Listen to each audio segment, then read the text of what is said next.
I watch the street from my window every night. What I see only happens beneath one streetlight. After the accident, everyone settled on a convenient explanation. The doctors said my brain was healing. My parents said I needed patience. They used calm, reassuring phrases, post-concussion symptoms, visual distortion, temporary neurological misfires. I was shown scans, diagrams, soft-spoken smiles meant to keep me grounded. They promised it would pass. For a while, I believed them. Believing was easier than questioning what I was seeing. At the end of my block, just before the road curves out of sight, there's an old streetlight, taller than the rest, bent slightly forward like it's watching the road. It gives off a dull orange glow and a low electrical hum that never quite fades into the background. During the day, it's nothing. At night, from my third-floor window, it becomes something else entirely. The first time it happened, I brushed it off.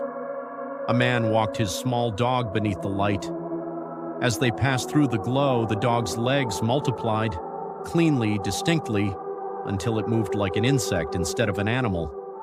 Too many joints, too many steps, perfectly coordinated and completely wrong. I blinked, looked away, looked back. 4 legs, normal dog, normal man. I told myself my brain had glitched, took my medication, went to sleep, but it didn't stop. Every night, ordinary things passed beneath that streetlight and became something else, just for seconds.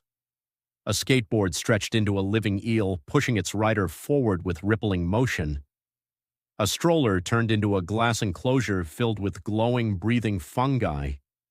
A couple arguing beneath the light slowly stretched upward, their necks elongating until their mouths screamed from far above their shoulders, only to snap back to normal the moment they stepped out of the glow. No one reacted, no one noticed, only me. I started writing everything down, dates, details, duration, patterns. These weren't random images, they followed rules, a logic I couldn't explain, but one that stayed consistent. I tried to prove it. I recorded the street from my window, night after night. I watched impossible transformations happen live, metal bending into flesh, objects moving with intent, and rushed to replay the footage. Nothing. The camera showed a normal street, normal people, normal cars. The doctors adjusted my meds. My parents started asking careful questions. My world shrank until it was just my apartment, my window, and that circle of orange light. I was convinced I was losing my mind, until the paintings appeared. Across the street, a warehouse wall, usually covered in random graffiti, changed overnight. A massive mural appeared, a dog with dozens of legs crawling beneath a halo of orange paint. My stomach dropped. Over the next few weeks, more murals appeared. The screaming couple, a chrome insect that looked exactly like a car I'd watched unfold under the streetlight. Someone else was seeing it. I stayed up watching the wall instead of the street. On the 4th night I saw him, a thin man painting at 3 a.m. I ran downstairs without thinking. When I spoke, my voice barely worked. "You see it too." He panicked at first, then he looked at the streetlight. Relief crossed his face. His apartment mirrored mine. Chair by the window, sketchbooks everywhere, sleepless exhaustion carved into his features. He hadn't been injured, he wasn't medicated. He was an artist who barely slept. He called them changes. We compared notes. Everything I'd seen, he'd drawn. Some things were worse than I remembered, like the man whose head became a ringing rotary phone. I told him I'd felt the sound inside my teeth. His face went pale. That's when he said it. "This feels like dream logic." He explained his theory slowly. We weren't hallucinating. We weren't watching reality break. We were inside a dream.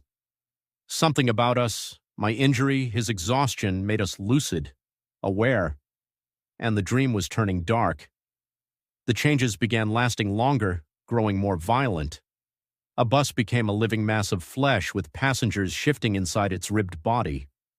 A mailman's hands fused into a woven lattice of skin while he continued sorting letters, unfazed. Then came the police car. The officers made a mistake. One opened his mouth and revealed spinning static instead of a throat. The driver handed his license into it without blinking. We stopped talking about leaving. You can't escape a dream from the inside. Last night, a woman stopped beneath the light to check her phone. She unraveled, skin, clothes, everything, until only a glowing point remained. 30 seconds later, she reassembled and walked on. Tonight, the street is silent. Then a garbage truck rolls under the light. It doesn't flicker. Metal softens. The engine breathes. The hydraulic arm crawls. It doesn't change back. And then we feel it. Not a sound, but a presence. A massive cosmic yawn that vibrates through glass, bone, and gravity itself. The artist turns to me, his face drained of color. I think it's waking up. And for the first time, I understand. The streetlight isn't showing us the truth anymore. It's anchoring it.